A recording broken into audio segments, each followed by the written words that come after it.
is the attraction of a big market, does it mean that much? It And does. it does. So it does. Yeah, It I does. would say, you know, look, I don't think the athletes like well, that's not true. They do.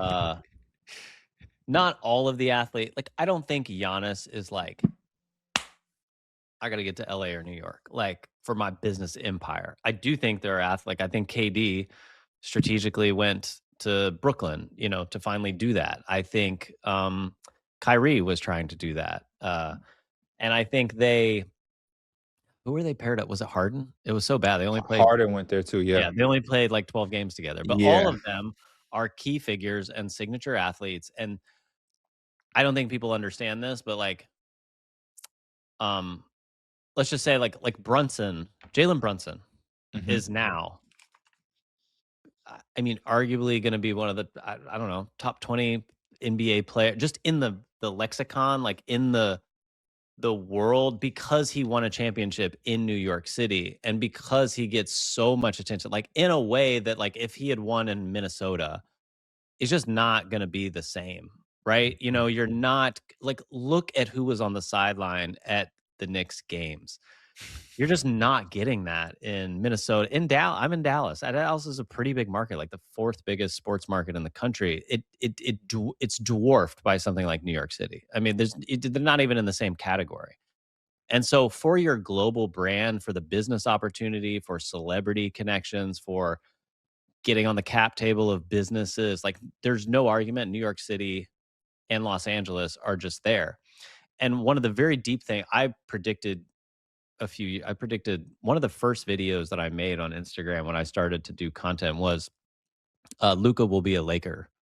And when it was when he was still in Dallas, and I did it in downtown Dallas. And I had different suspicions of why he would be. I didn't think like it would be because we wanted Yeah. Anthony Davis, like, I didn't think it would be because of how it went down particularly, but I just always imagined like Luca will be a Laker. Um, there is such like magnetic pull for these big stars to get to those big markets. And I don't think like the NBA is scheming to get them there.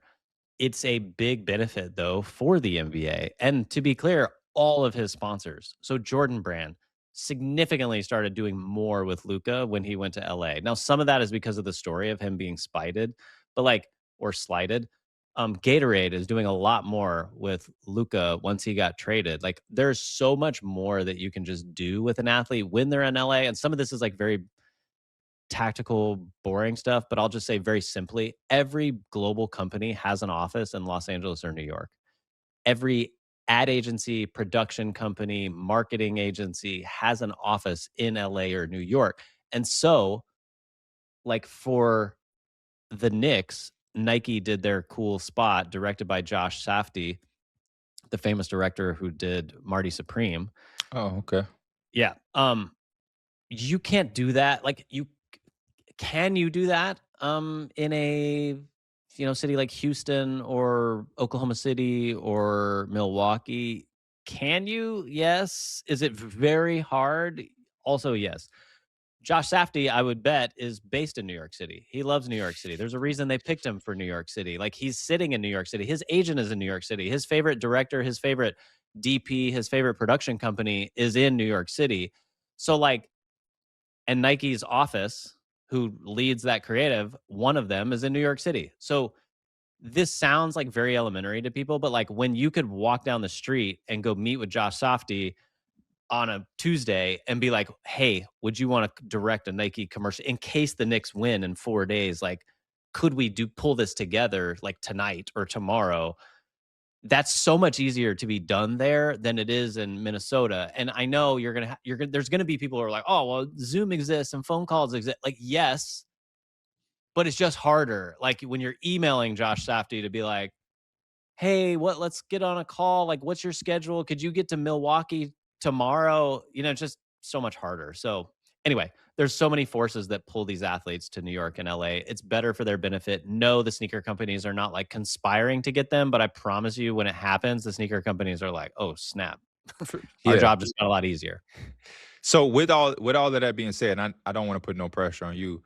Um, would you think that something like that would need to? And again, we're talking very very loosely.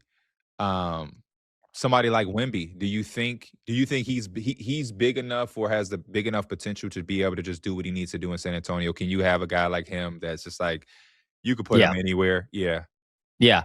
I mean, I would say San Antonio is a very unique case. San Antonio has a dynasty.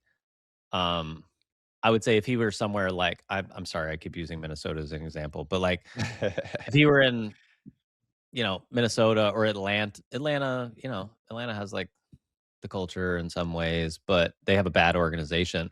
The Spurs have such a good organization and they have such good people around him.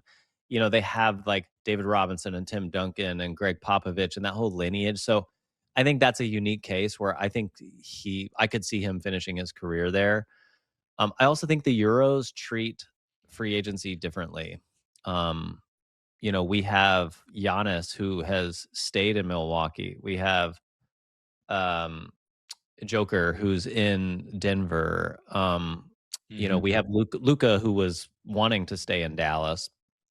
And so I think the Euros treat that differently than like our American audience. If you come up in AAU culture, that's just like I'm flipping basketball teams every other month, like, Yeah.